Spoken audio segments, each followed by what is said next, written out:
You've got mail.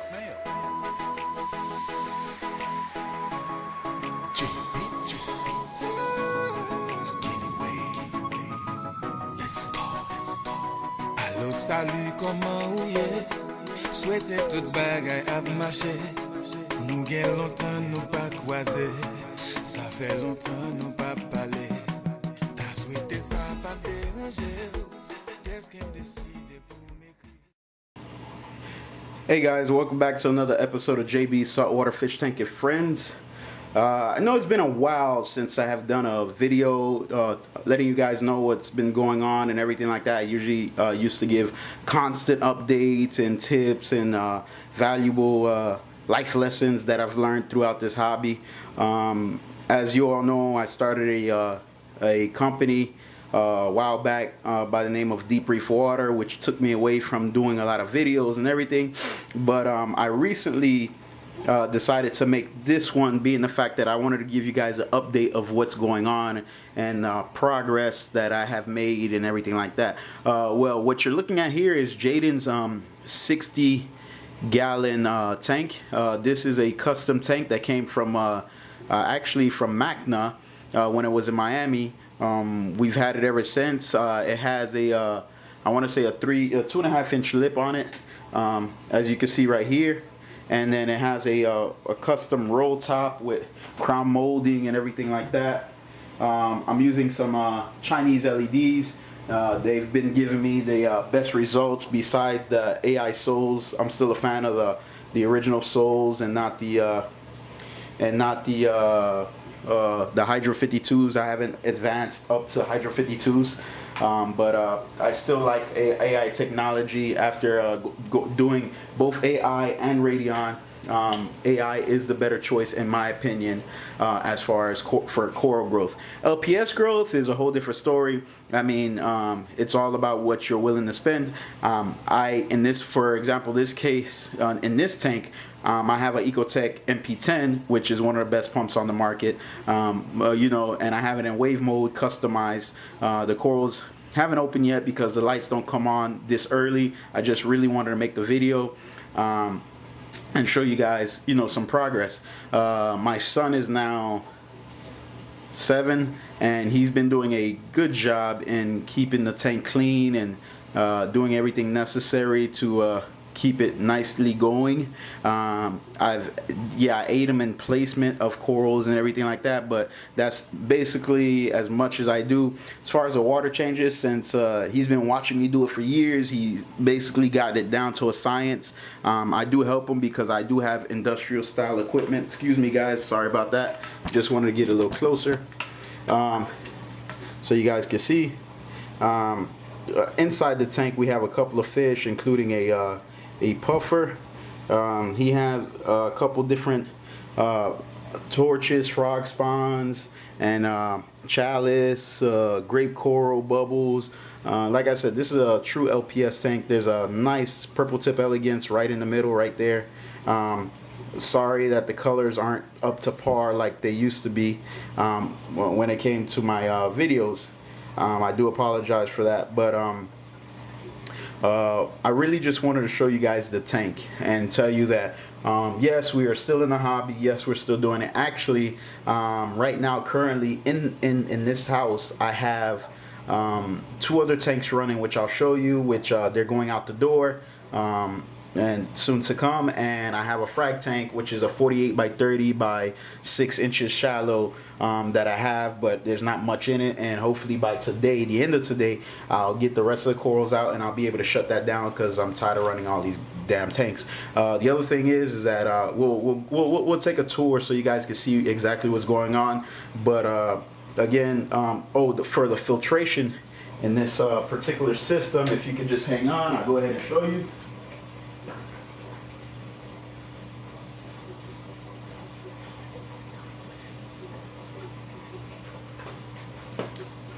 I'll show you what we have.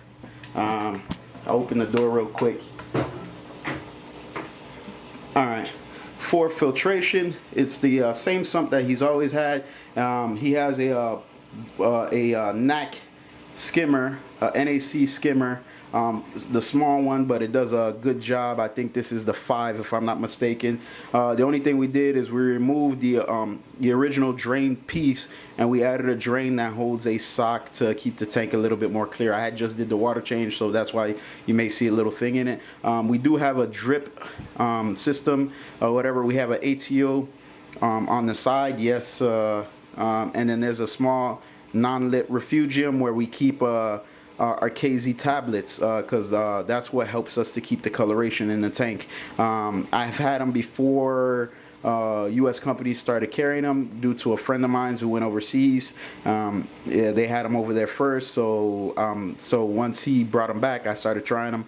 I think they're the best thing since sliced bread, so I'm using them. We do have a Tunziato top off, the big one, not the little one, and on the side here I have the ARC, the ARK Aragonite Refugium kit from Carib Sea. I love the bucket and the sign, so we use it as a ATO. Inside the ATO we add Kalkwasser, even though we can dose it, I tend to add it in the ATO, and then I'll put a little pump with the ATO pump that turns on intermittently to break up the calcium or the calc if it settles. So this is the look at the tank. This is the first. You guys let me know what you think, and we'll get into the other ones in a second. So bear with me. Okay, so you guys might be wondering what this is. The thing is that since I do a lot of tanks and I go through a lot of rock, I have rock that's located in my backyard, which is here, and then I have more at the warehouse. We have like a 130-gallon bin, I want to say, full of rock. It's one of those bins that they put like oranges in or whatever like that at the Coral Daycare, yeah, as we call it. I'll go ahead and lift this up so you can see. This right here is more specialty items, or specialty rocks that I tend to like to use. All right, sorry about that. Let's lift this a little bit. All right, this is all Tonga branch. Hold on, let me. Sorry about that. When you're the cameraman, the videographer, and everything, it's a lot. This is all Tonga branch. This is the very large Tonga branch that's really hard to find these days. I tend to like to keep it around when I can get my hands on them. I keep them here at the house because unlike at the warehouse where I can keep track of all the rock, here I can cultivate it myself. I can sit here, I can come pick out 2 or 3 pieces, I can make a custom design with them, and then I can sell them off and everything like that. And I love to do that because it gives you time to work with and play with the toys. I have one of the very old Tunzi power heads here inside, and that's what circulates the water. As you can see, there's like a piece of PVC pipe coming through this bin. This bin is like it looks like a bathtub, I would say. We built the wood stand. This is from I guess it's a Duracast product from Lake Wales, Florida, I want to say. And then what we did is we modified it for what we needed. So what happened is we built this little stand for it to hold it in place, and then at the bottom, which is right here, I put a PVC pipe to come out, and I put a union on there. Actually, I was gonna put a ball valve so I can open and close it, and that's how we drain out the water completely when it's time to do a water change. The reason I put the union instead of the ball valve is because what happened is I'm gonna move this. Once I move it, I'll put the union back on. There's gonna be a pump that helps to circulate the water even more, but right now we just have the pump in place. Since it is outside and I do have a lot of trees and everything, I keep it covered, but if it wasn't for the trees, I just leave it open so that it could get natural sunlight. When we are not in the rainy season, I usually do that, and then what I do is I come out here and I change the water like once every 3-4 days just to keep it fresh and everything. So this is how I cure my rock. This helps clips too, because cycling time, although there's chemical products that you can use to get rid of cycling in a fish tank, and I guess I'll show you that in another episode, because I just put a 14-gallon BioCube in my office, so definitely do a video on that, because I know you guys would love to see it. But this is how we kill cycling time, is by curing the rock months and months prior to even putting it into a tank. And then even when we put it into a tank to curb the new tank syndrome, we also cure the sand. So this is just you know, a little idea that we do, or something that we do, and because we change the water so often, this is just like having another fish tank in the house. So we'll go on to the actual tanks in a second. All right. Okay, this is another little tank. This is a Eclipse 2 that I have here. As you can see, it has a decent amount of fish in it. I guess it has like 4 cardinals, 3 clownfish, and 1 wrasse. One of the fairy wrasse right there that's swimming around. This tank right here is actually waiting on the stand to be completed so it can be transferred to another house. Don't mind the algae breakout. It's I just haven't had the time to really clean and treat this tank to make it to the best of its abilities, but that'll come soon once I get closer to getting rid of the tank. The stand should be done in hopefully another week, so this should be out of here. And sitting right next to it is this rimless 50-gallon from SC Aquariums. This one I have a, you guessed it, AI Soul, but this is a blue running it. I wanted to give it that sleek look. They're both in the living room. The reason the pumps are so loud is because they're not the DC pumps that I normally use. I'm actually using mag drives on these, and you can also hear the humming of the bubbler that I have in here, and that's just aid the tank a little bit. As far as this tank goes, there's a couple different fish in here. I think there's like 2 cardinals, a 6-line wrasse, a long-nosed hawk. There's actually a grouper. I don't know if you see the guy, but there's actually a little grouper in here. He's just here for now because I love the colors. I love the marine betas, but I haven't had the chance to really, the last time I had one, it kind of surpassed on me. He was only fish in the tank. They're highly sensitive. I don't have the time, so I still like that look, so I end up getting the little grouper to put in there. Once he gets bigger, obviously we have a aggressive reef that's about, I want to say 230 gallons, which has other fish in there, and I'll throw him in there, other aggressive fish, so he shouldn't have a problem or an issue. But as you can see, he's currently getting along with everybody in the tank. What you do is you get them small enough so they can't, nothing can fit in their mouth, and you should be okay. As far as the sump situation goes, I'll open the doors. It's gonna get a little bit louder. Hold on real quick. Let me turn on the light. For the sump, it's a little Next Reef sump. I think this is the 20. It's real simple design. I have some KZ tablets in there. There is the plumbing, which is really simple. There's the one for the braided cable that goes in for the inlet, and then there's like a soft cable that kind of loops around because you don't want to get kinks in it, and that's going to be the drain. And the sock, a little bit dirty. I'm a real big believer in dosing, so I personally dose the tank on a regular. There's certain chemicals that I love using. Certain company that I love is Brightwell Aquatics. They do a very good job in the items that they carry. But this tank is leaving also. I'm actually selling a whole setup for like $750 or something like that. If you know anybody who needs a tank, who lives in Tri-County area, Miami-Dade, Broward, West Palm Beach, they can always come by to pick this bad boy up or whatever. Real nice, real sleek, sandless bottom and everything like that. The glass is a little dirty right now. That's why you can see the specs has some calcium growing on it, but I kind of let that happen just a little bit, and then I clean it off or whatever. It's real simple to clean. It's not really a big issue. So there's that. And the Frag Tank, I'll go ahead and show you guys that. This is the Frag Tank right here. This is the one that I normally take to shows. Basically, it has like a light up top. Right now, I have an Apollo 10 on here. I'm actually gonna switch it to either two Chinese or two AIs, either or. I mean, they both. I like both of the lights or whatever. I really like the blues, that 460 nanometer on the lights. You know, I have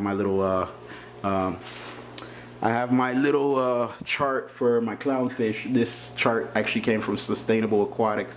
Gives you like the breakdown of every type of clown there is or whatever like that. So I usually like putting something in the background. As far as the corals go, all the frags are here, all separated. Here we keep like when we go to shows, we'll keep the bubbles and the bubble tip anemones and stuff like that, and then we'll have like these little skulls with like different types of corals on them. A lot of people been doing that lately.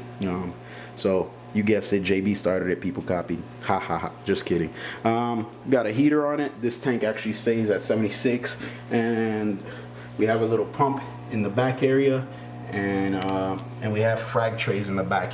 The reason for the frag trays in the back, one side I'll use for like chemicals, probably like ChemiPure blue or something like that, and the other side I'll use for holding my corals that I buy while I'm at the show, because you know, obviously I'm a hobbyist first, so I tend to like to have my own little private stock and collection.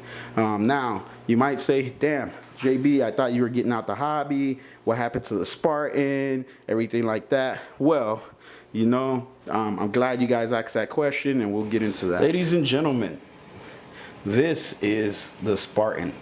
The Spartan is about, I want to say 8 foot tall with the canopy.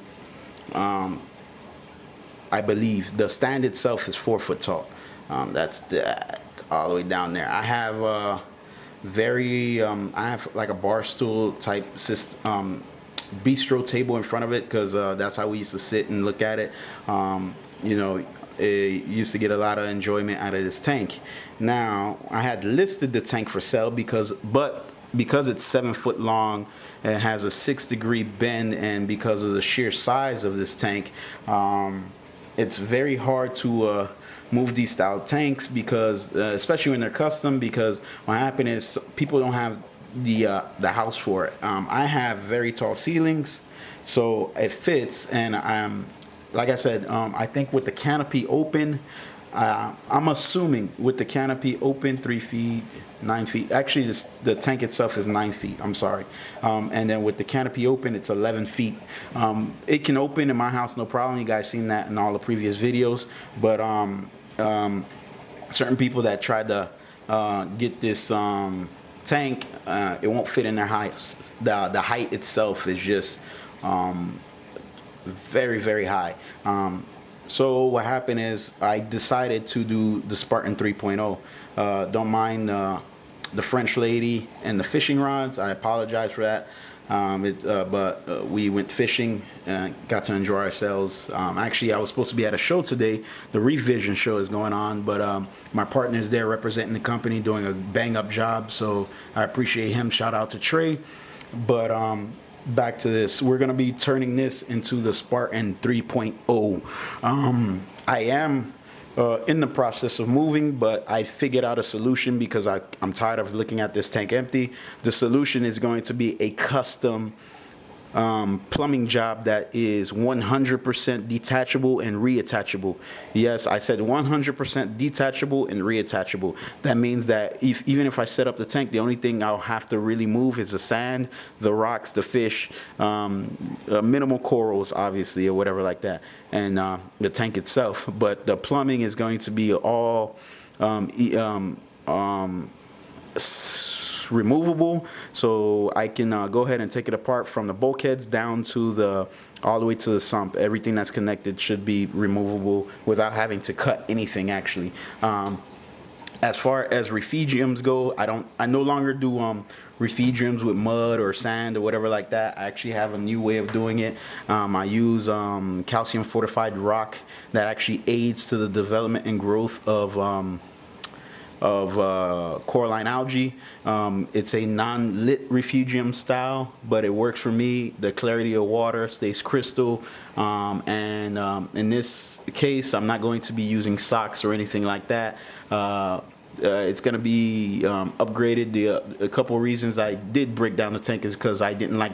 I love the way the tank looked, but I had an issue with the sump itself, so I sold off the sump and everything. Not that I had a real big issue with it, but I knew I could do better in design and everything like that. So this time around, it's gonna be, like I said, temporary plumb, but it's gonna be plumb, so that way when I need a drain, I open a valve and that's it, or I'll turn on a switch. Either or, I haven't decided yet. As far as the lights, you know, I'm gonna use AI soles. I'm not moving to hydras as of yet, or the Hydra 52s. I know the soles are outdated and they're harder to find, but those are what I love. So the tank will be running. I'll probably document it if I can, and so you guys can get a good look at it and everything like that. You'd say, if you're moving, why would you set the tank up? Like, again, I am a reef junkie. I have reef addiction syndrome and the whole 9 yards. So, but I'll be officially down to only 2 tanks, which will be this one and the 60 with the roll top, and then the 50 will be gone, the 30 will be gone, and then all the rock that I've been cycling, it is actually for here. So you guys get to see how I actually set it up. I normally can have a tank filled, you could say almost overnight, since I've developed different ideas and concepts of being able to do tanks. Since we lease tanks, we do like a day show where we'll lease a tank to for a party or something like that, so we have to be able to set it up and break it down the same day. So I mean, it's just like when you go to a large show, except even if they need to lease it for weeks on end, the corals don't die, the fish don't die on us. So this is coming soon. I mean, I love this tank. I mean, just the sheer size alone, the amount of fish that you can have in it and everything like that. This is the 305 bow front, you know what I mean, Mr. 305 Dade County. So you guys are definitely gonna enjoy the upcoming project and once I get it done. So stay tuned, and I thank you guys for sticking around. I know I haven't posted videos in a long time. I'll try to do more updates as I go along, especially with some of these custom ridiculous tanks that we do, from 6,000 gallons down to actually 5 gallons. So I mean, you guys will definitely enjoy the trip as we go along moving forward. I have some ideas of how I'm going to make sure I get the videos done, and hopefully you guys will stick around and watch and aid me in my learning process. So thank you guys, I appreciate it. Peace.